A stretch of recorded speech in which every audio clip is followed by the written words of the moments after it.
All right. Hello, everyone. During our last episode, we created some wrappers for our command queue and command lists, and we got to initialize them. The GitHub repo is updated with the episode source code. You can always use older commits to go back to older episodes and follow along if you want to. As you can see here, we have everything back to episode 4. Yeah,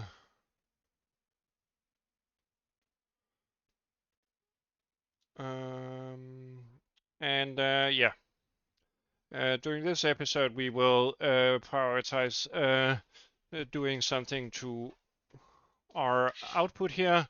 Right now, we have this window. It's just a basic window, and nothing actually happens to that window. We have some tools at our disposal in terms of doing something at least on the GPU. We can do command lists now, and in the future we will be able to submit those command lists to our command queue. But right now we don't have anything to use in terms of getting output to the screen. That is what a SwapChain does. The SwapChain is actually related to the actual hardware itself, so it's part of the DXGI interface layer. So we will create a DXGI SwapChain wrapper to help us create our different functionality on the SwapChain itself.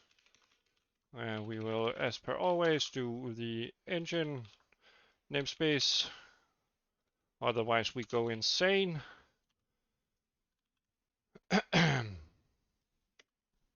This will also contain a COM pointer wrapper.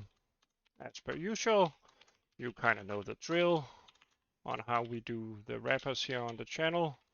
And I do not mean the musicians, but the software encapsulation of different items. And that was me trying to be a bit funny, even though I'm not sure I even found that funny myself. We will do the SwapChain here. And we will, of course, allow our system to create a empty SwapChain for later initialization. We will also like to create a Descriptor, and of course we do great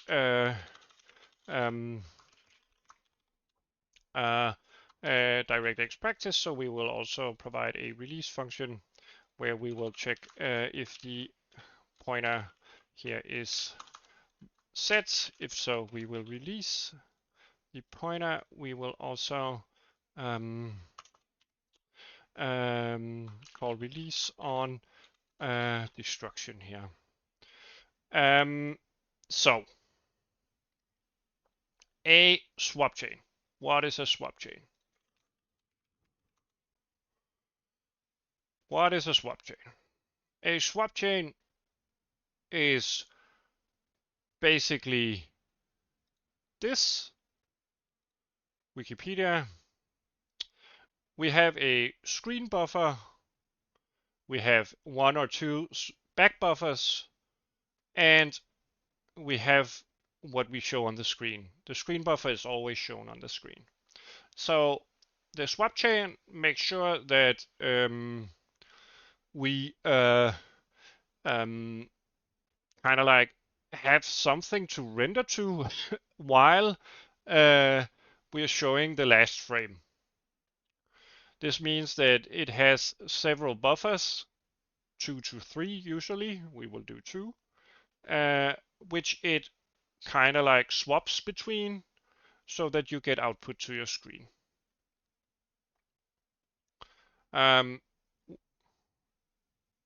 The buffers here are called render targets, during several parts of our pipeline.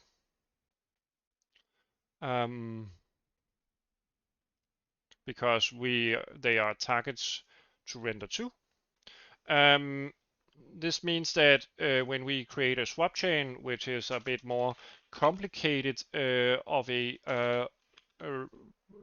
wrapper, we would like some global variables to let us know how many render targets, i.e. how many buffers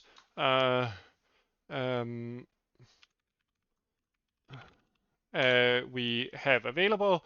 We will create a global variable here that is called max swap chain buffers, and we will do 2 of those. We will make sure that we include them in our PCH file.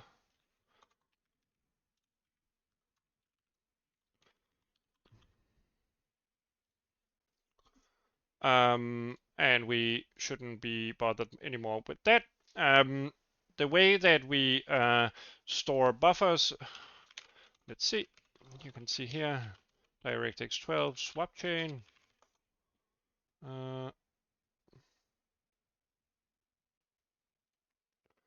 We have to do it on the factory.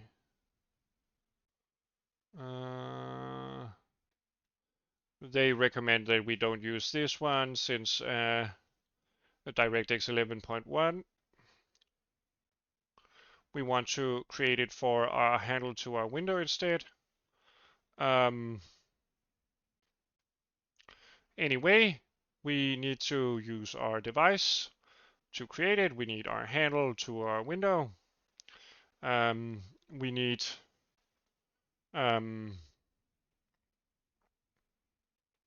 a swap chain description. I'll open that in a new tab.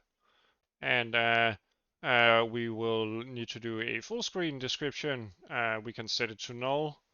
We will use windowed mode.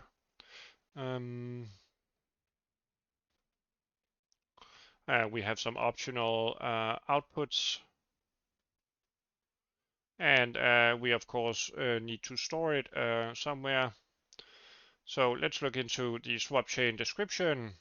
It describes how big it is, the format of the render targets, some stereo mode,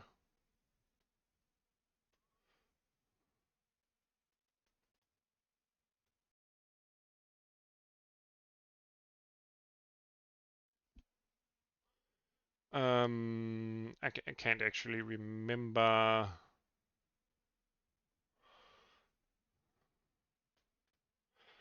what these parameters do in detail. Let's see.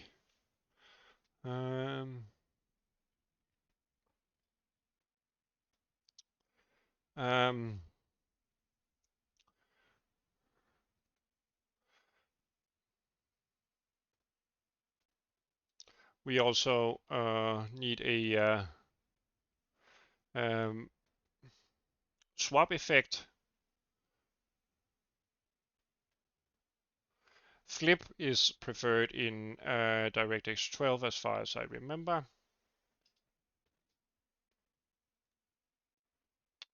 Yeah, we need a buffer count, of course, which is what we just set as a global variable. We need to set a usage, meaning that this will be a render target output, since we will use our buffers for render target outputs. Let's see, we could maybe do other kinds of for the buffers. Yeah, maybe you wanted to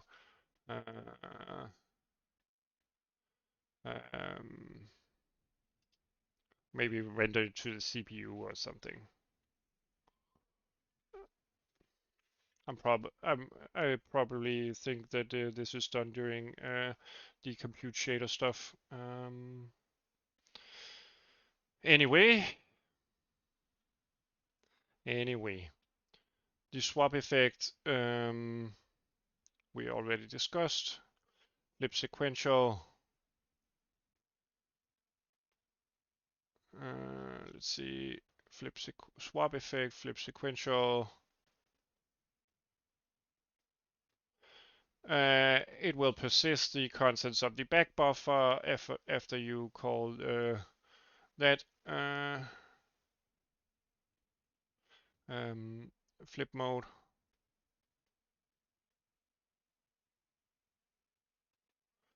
We can also do flip discard. This cannot be used with multi-sampling. Yeah, there are different considerations in terms of doing that. Anyway,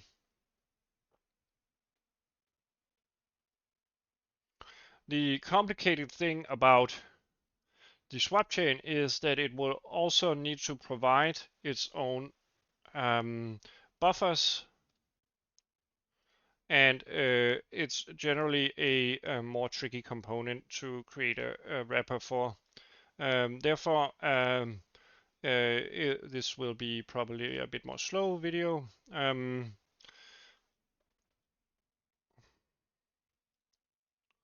But yeah,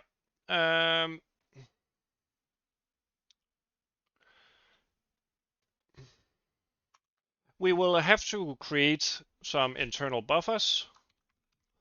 Buffers in DirectX 12 are resources. Resources in DirectX 12 are just resources. They don't have any type. You are also, excuse me, you're also allowed to map the same resource to different types of resource. The system doesn't care. Therefore, we use the resource type here for every kind of resource. Since we will be flipping over our buffers, we want to set a total buffer count when we initialize the swap chain. We also want to set a current buffer index, and we want to probably store the width and height of the buffers in terms of if we ever end up resizing the swap chain, we would also have to recreate the resources. Other than that, we also need something else.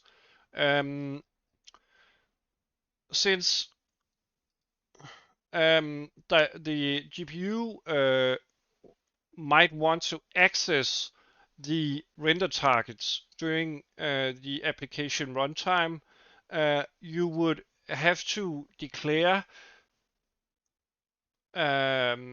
not only the resources themselves, but also a so-called descriptor / called a view. It's basically the same thing. A view is the same as a descriptor. That tells the graphics pipeline that this resource that is allocated somewhere in memory is actually able to be used as a render target.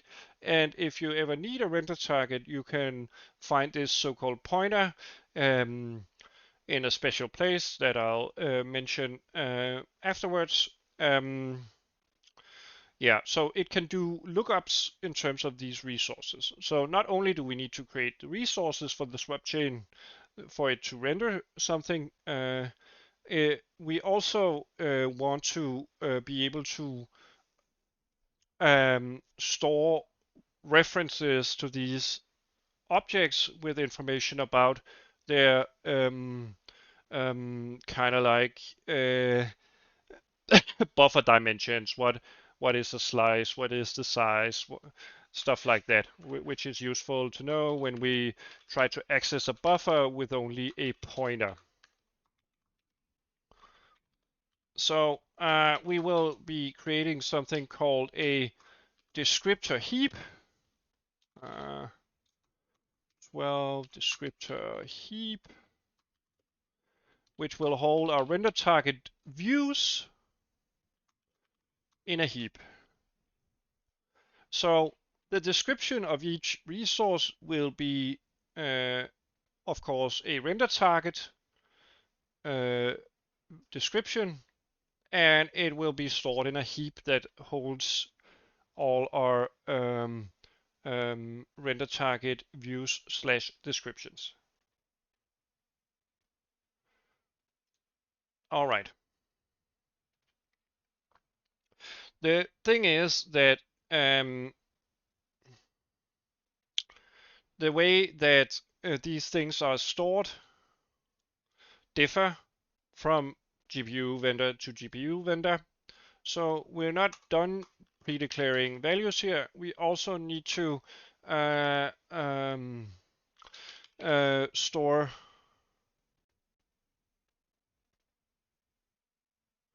Sure thing. Thanks for dropping by, and good luck. Have fun. We also need to store some information in case we need to redo the resources about how large allocations our current hardware does.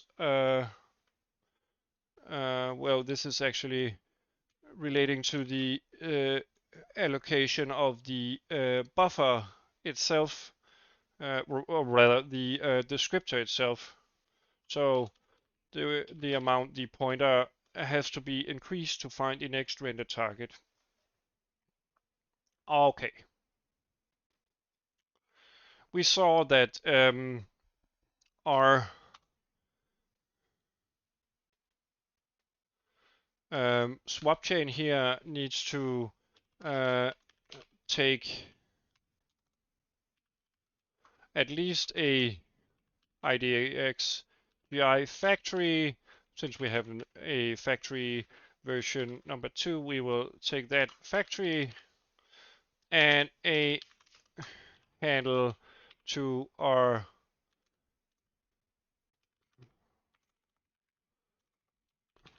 window, and excuse me.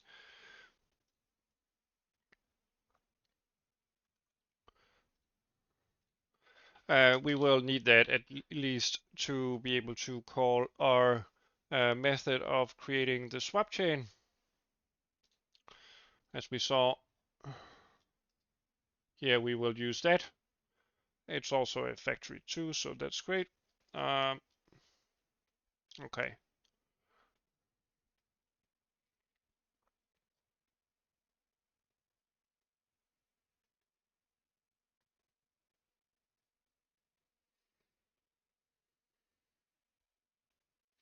We will look up this function again. We also need actually the device. Wait a minute, this is a pointer. Oh, it's for the direct command queue. So we actually also need a command queue. Let's do it here.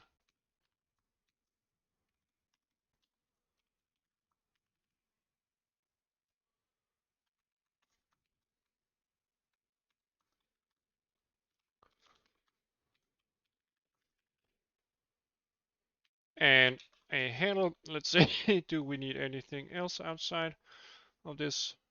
No.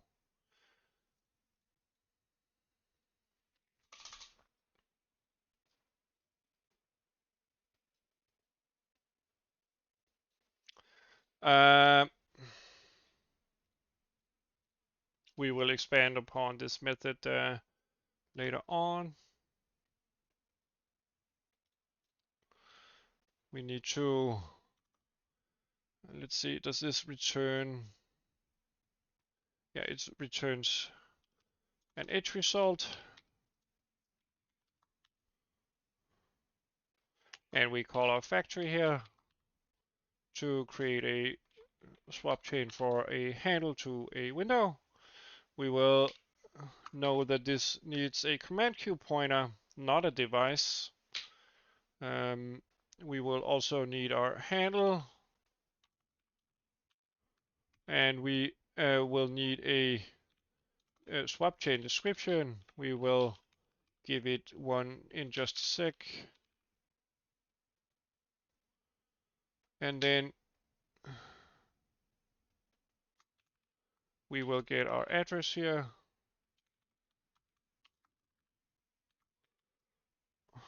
Our current com pointer. And we will, of course, call error creating swap chain. Let's see.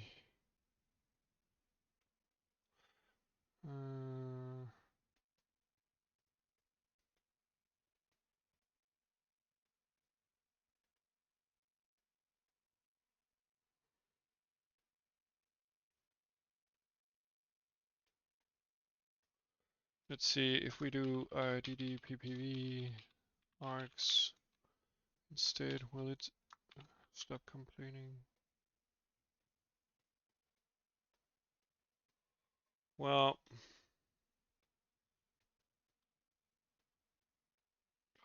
let's see.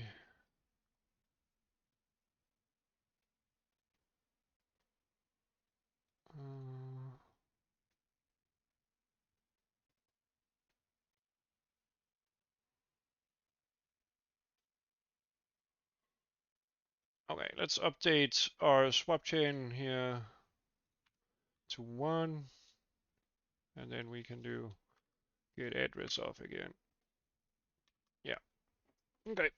The thing is, though, that we need a swap chain description. Also, not full screen.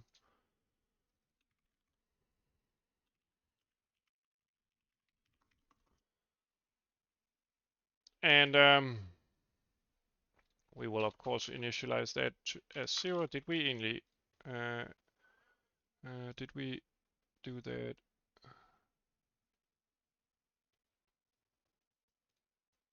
In our command queue? Yeah, we did. Okay.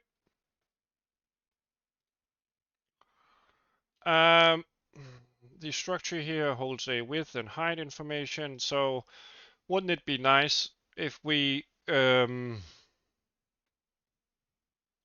had some kind of information about exactly that?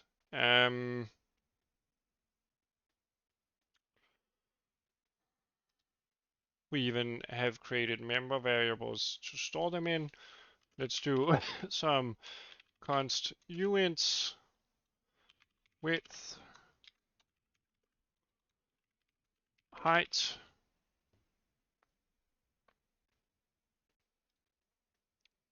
and copy that over to our method here. We will set our description here, width to our width, description here, height to our height. What else do we need? We need the format. It's the buffer format here. Let's see.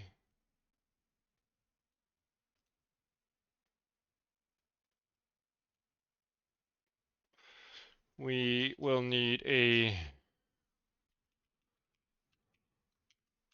format to choose from, the DXGI format of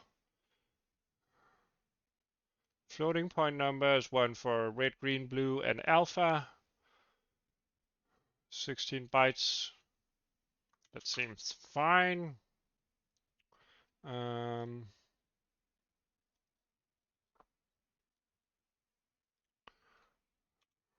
Let's do the stereo bool. Let's do false for now. Then we need a sample description. This is related to multi-sampling. We will set that as a count of 1 and a quality of 0. Then we will do our description buffer usage, which will be our DXGI usage render target output. Let's do look here, buffer count. We will use a global here.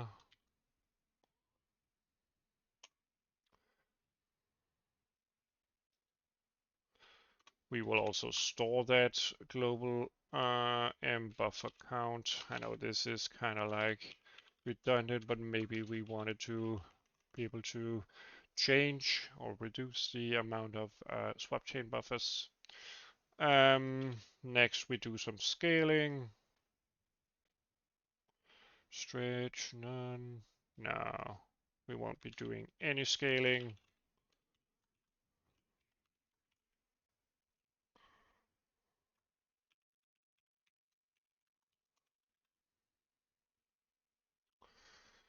Next, we do our swap effect. DXG flip discard. Let's try that.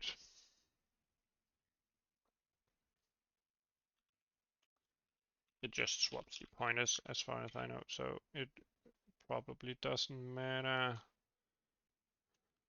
Next we do the alpha mode.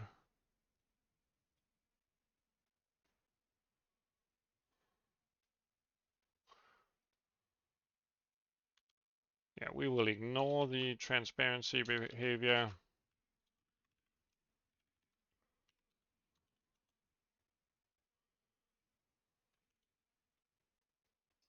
And then we will do some flags here.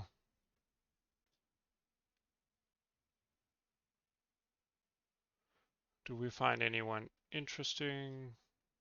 Any interesting? Allow tearing, variable refresh rates. We probably want to allow that. DXGI, SwapChain, flag, allow tearing.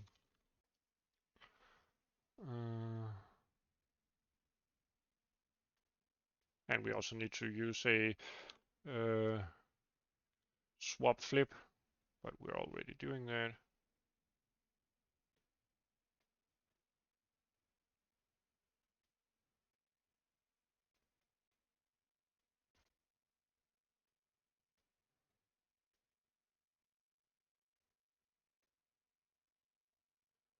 Let's see.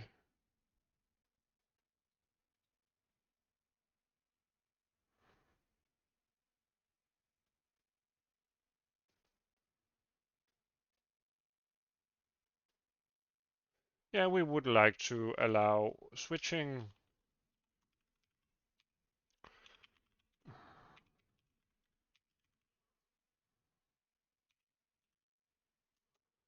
Did I? DXGI swap chain flag allowed mode switch. Yeah, we will do that. All right, and let's pass in the description. Well, it was the after the handle, we pass in our description here, and it's by reference.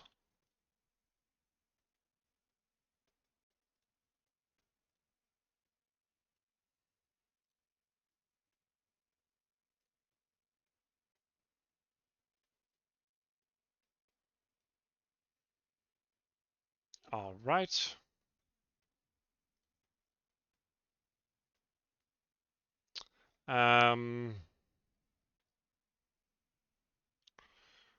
So we actually created our SwapChain here. Does our renderer store any information about our width and height? Maybe it doesn't need to do that. Yeah, it does. In the future, we will need to do that. So we will do a uint width and a uint height. And we will actually pass these values in to our renderer API at initialization time.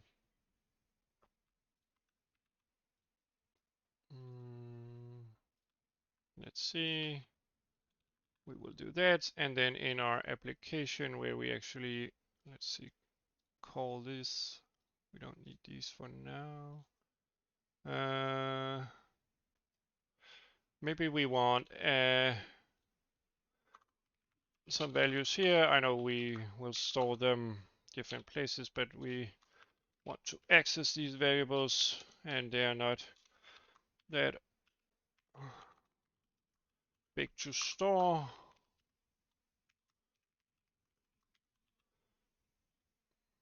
Let's do actually these m width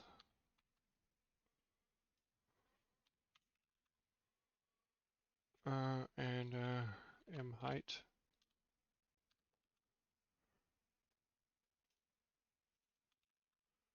And we pass along the width and height during our initialization step.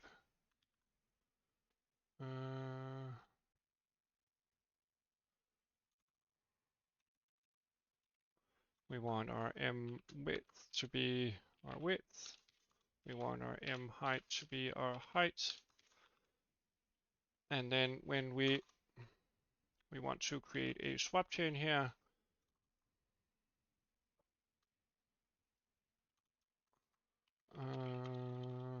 since this is a DXGI thing, we will actually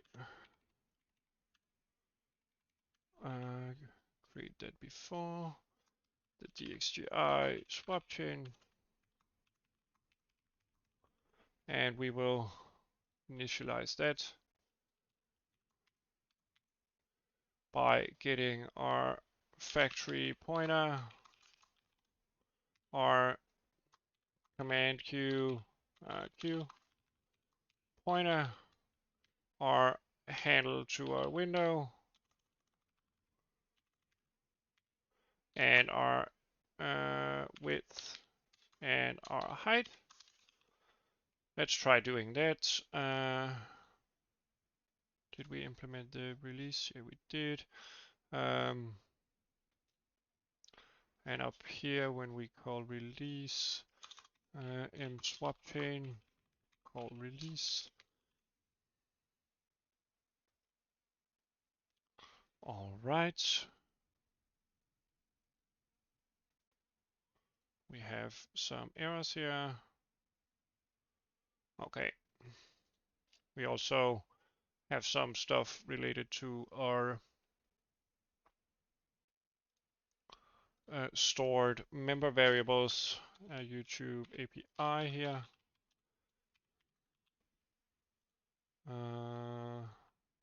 YouTube API here. Let's do a YouTube API here. Let's do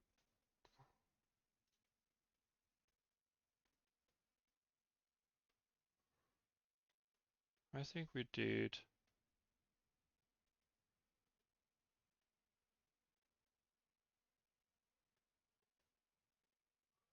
Oh well. It's the member variables of different stuff. Okay, undeclared identifier. Well, Let's include this.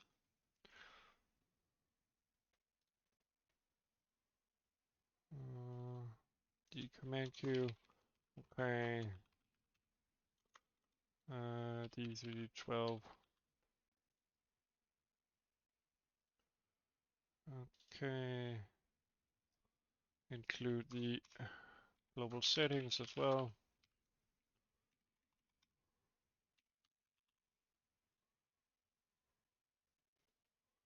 All right, great stuff. And do we have any live objects? Okay. Let's see. You can already see the effect of the D12 debug layer.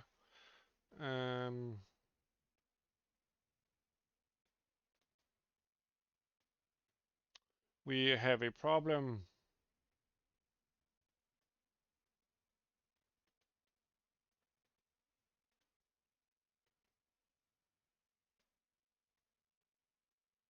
Let's see.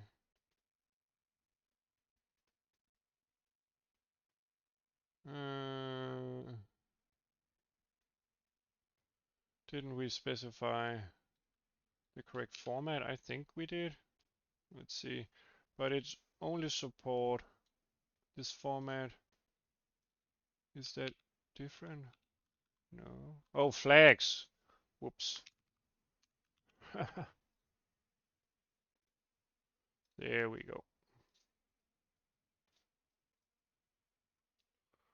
And now we do not have any errors.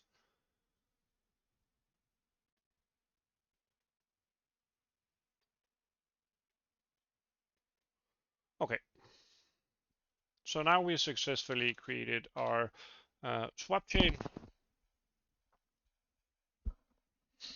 But we haven't really created anything that it can use.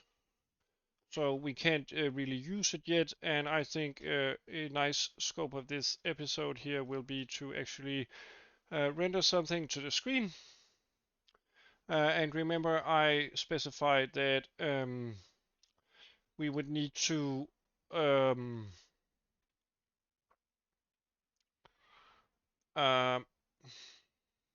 initialize these resources to ever be able to create or rather use the swap chain. Let's see. Let's store the width and height for future use in case we want to flush the buffers.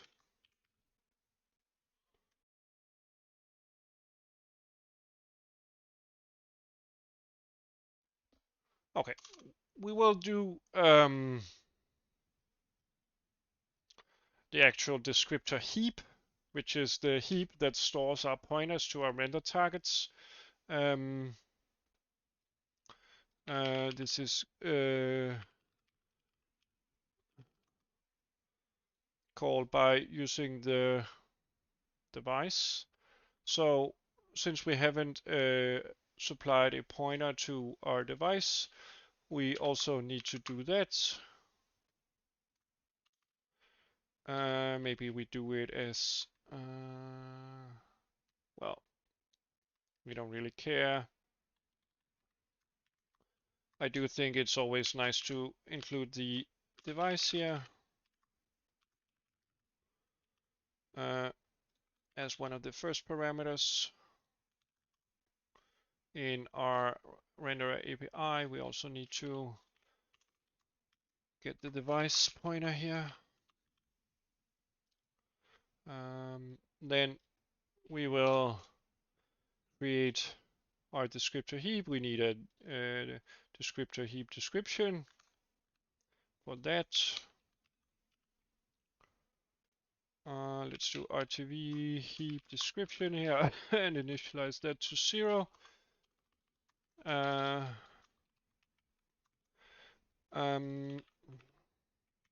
We will set a type. And as you can see, we can do render target views as our descriptors in this heap. We can do the number of descriptors according to our max SwapChain buffers. Next, we can set our flags and our no mask. Let's see, do we have any flags? Shader visible, we definitely do not need this to be shader visible because, oh, wait a minute, I spelled this wrong. RVT, RTV.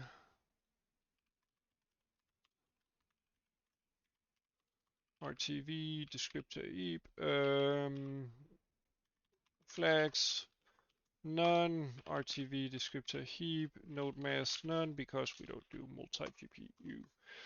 We can do a YouTube evaluated edge results where we ask our device to create a descriptor heap with our RTV descriptor heap description, and we want to store that inside our com pointer here on this object here.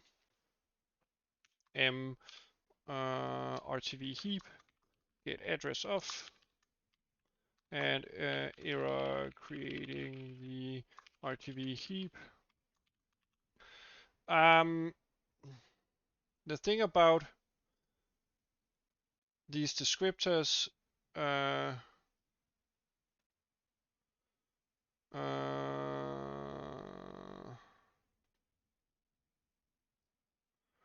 it doesn't actually say it here, but just trust me when I say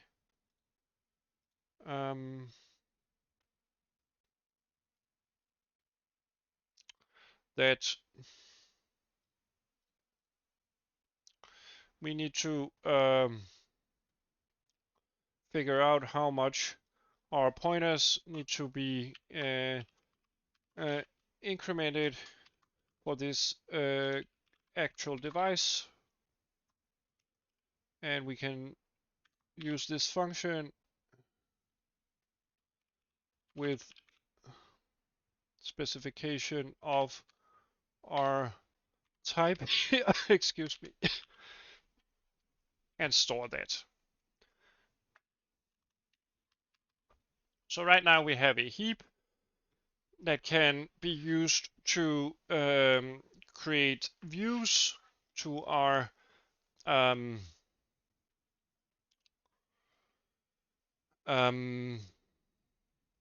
what do you call it?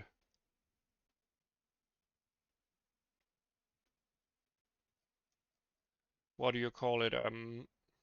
To our internal buffers. So a swap chain needs to be able to be resized. When it resizes, it needs to drop its buffers.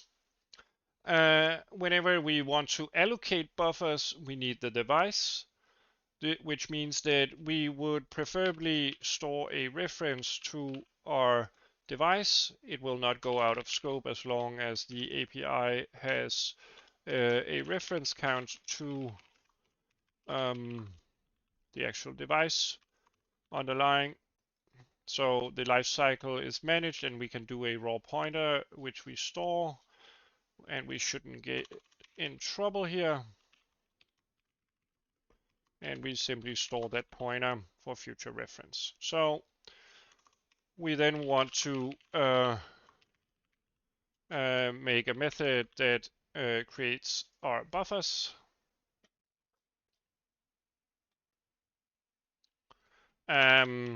We need to do a check here.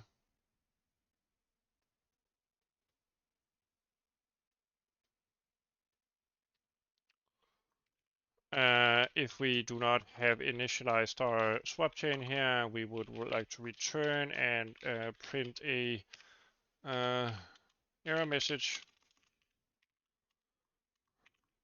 Try to create buffers for uninitialized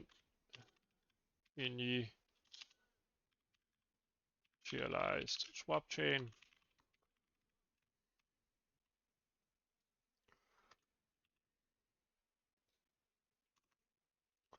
Then we want to iterate over all our expected buffers.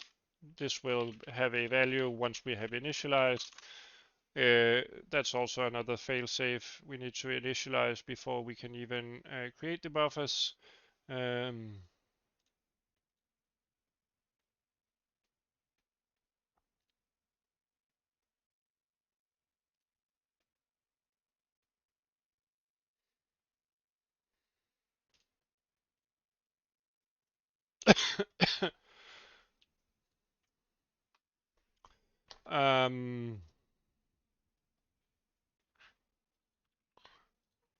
We will initialize whenever we create the buffers, we will make sure that we don't have a buffer already set. In that case, we want to release it. In order to SwapChain get buffer,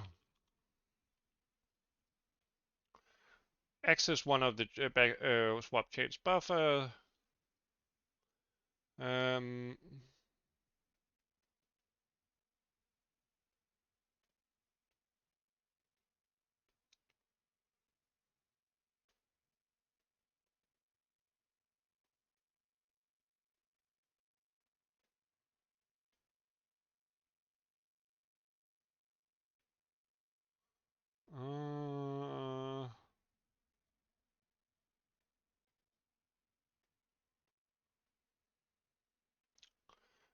We will what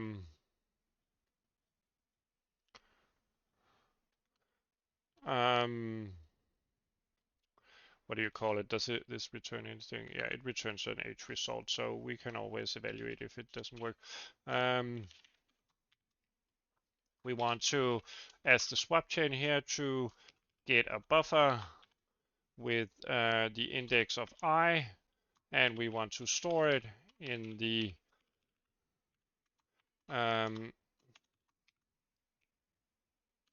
RTV array here. And we, of course, want to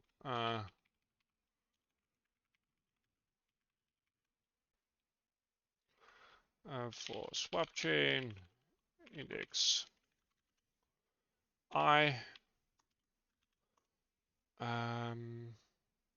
And then we actually create the buffers. Let's see.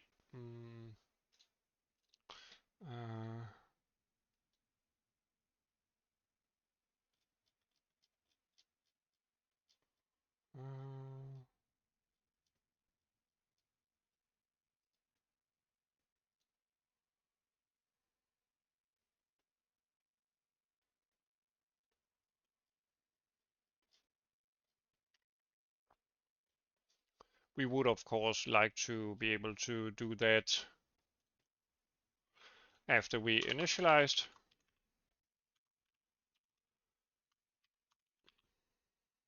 We would like it done automatically. Let's see if anything winds anywhere. Let's see, warning.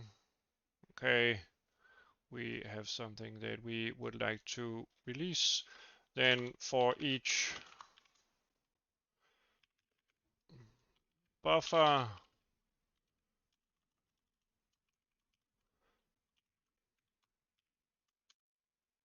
that we have actually assigned after initialization, we want to call render target reset here.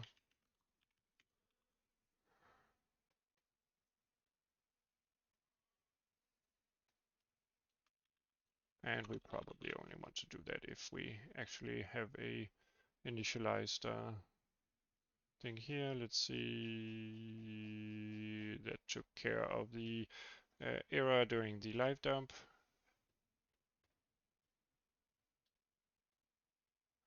Hello, it's no problem. I also created a GitHub repository that you can access.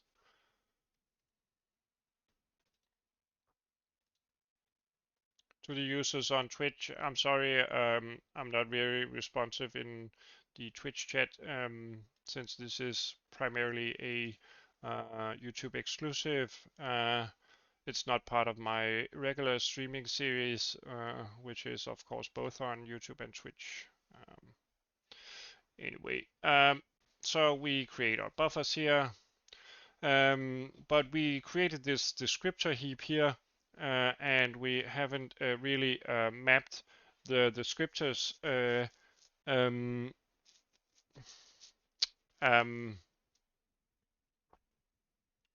the heap.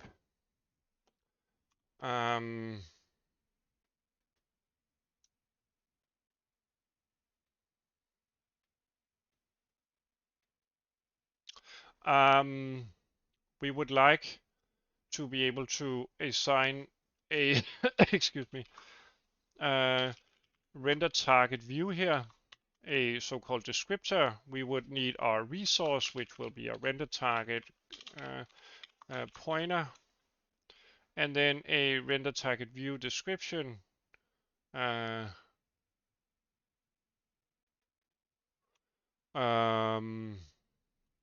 Which I think we could set to null. Let's see.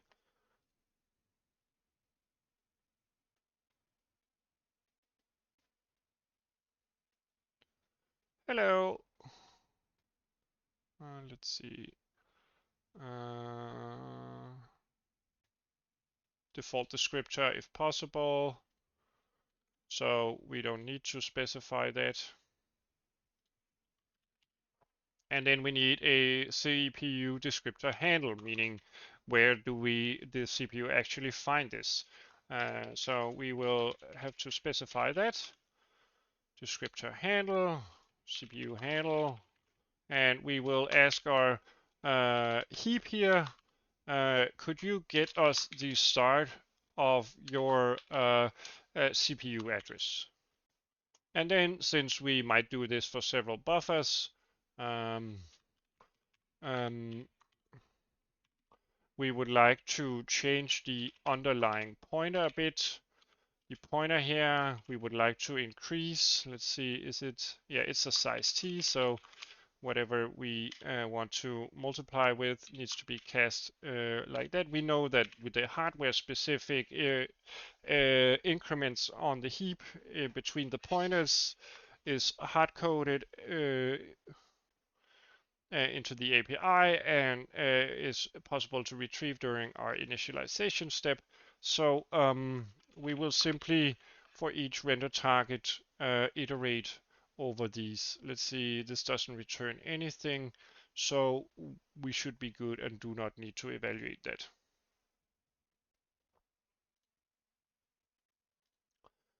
So now we create our buffers on our SwapChain, and we're so close to actually being able to interact with our screen and our window. We would like a function that allows us to drop the buffers as well. Let's see. And it will basically be what we did down here. So we will move this, move this, and simply call drop buffers. We also want to reset our render target heap, so that gets released whenever we're done, because now we create references into the heap. And we could do more functionality. A SwapChain also needs a function called present, which is the actual call that flips the back buffer of the SwapChain, as you can see here, into the screen buffer, and then in case of our double buffering method here, places the old screen buffer back as a render target. This is fairly easy to implement, since we will just get our thing here and call present. The sync interval is usually null, and we can do flags if we want to allow for variable frame rate and vsync screen tearing. We could do something called let's see, dxgi present allow tearing. This flag here allows us to do tearing instead. Otherwise, you might get locked into your monitor refresh rate. And of course, whatever we call present, which sweeps the buffers, we would need to internally update our buffer index, since we will have shifted that. So yeah, whenever we call present, we swap to the next buffer, and we clamp that to the maximum buffer count. This is 2. So it will never be higher than 1. Okay. So now we can create our buffers. We can present our buffers. But what if we want to know where in memory to locate our current buffer? Usually we need that further down the line in terms of our pipeline. So we will do a method for that. We will do a method that returns the CPU-sided descriptor handle to our render target view. That is our current one. So that also takes into account our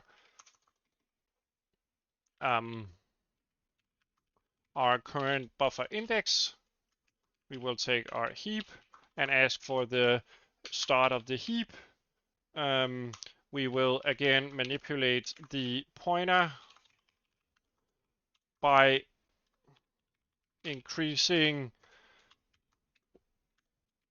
by the value of our current buffer, and of course the device-specific incrementation between the handles, and we will return that to the caller. Okay. Now we're really close at really doing something. And by something, I mean doing a bit of drawing to the screen, or I guess you could call it drawing, but interacting with the window. As you might recall, the window is just white right now. We have set up our SwapChain, and we want to, for instance, show that we can actually present something.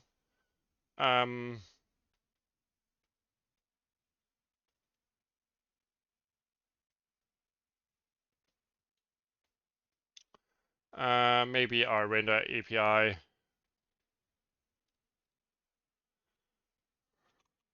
needs something like a update draw call.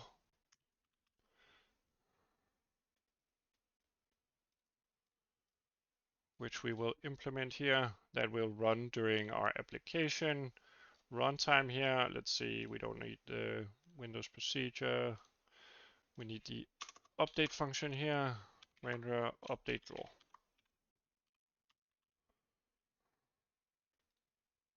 And we could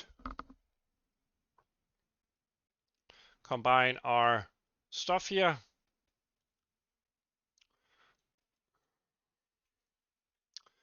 Yeah, I'll do it in this episode.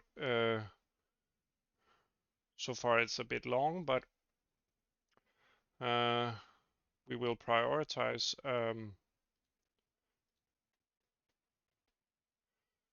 getting something to the screen.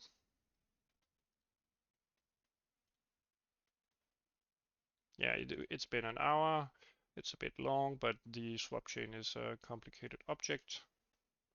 So yeah, I'll just do that and then I'll upload that video. So in order to write to our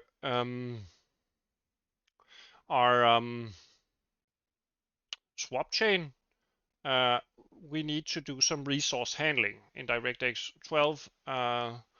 That's a separate topic on its own, and we will be sure to revisit it. But in general, you need to do so-called resource barriers, which make certain that since we have the possibility of defining resources as all kinds of types with just the correct view/descriptor, then we would like to make sure that the objects are in the correct state when we want to use them for something specific. So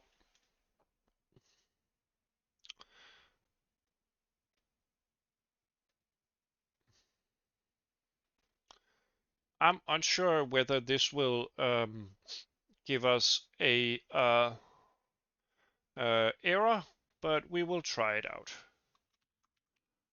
because the resources might not have the correct state. Oh yeah.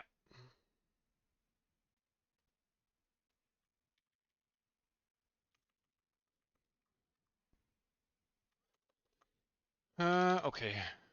I think actually that this will be a separate video because we also need to do changes to our command queue and slash no, not slash, rather our command list, and to keep episodes short, uh, um, we will segment off here. I'm sorry for the confusion.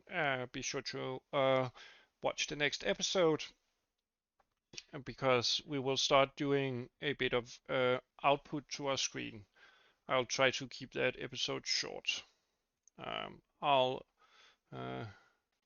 as always, mention that if you found this helpful, inspirational, or entertaining, or anything else, feel free to comment, like, or subscribe, or support the channel.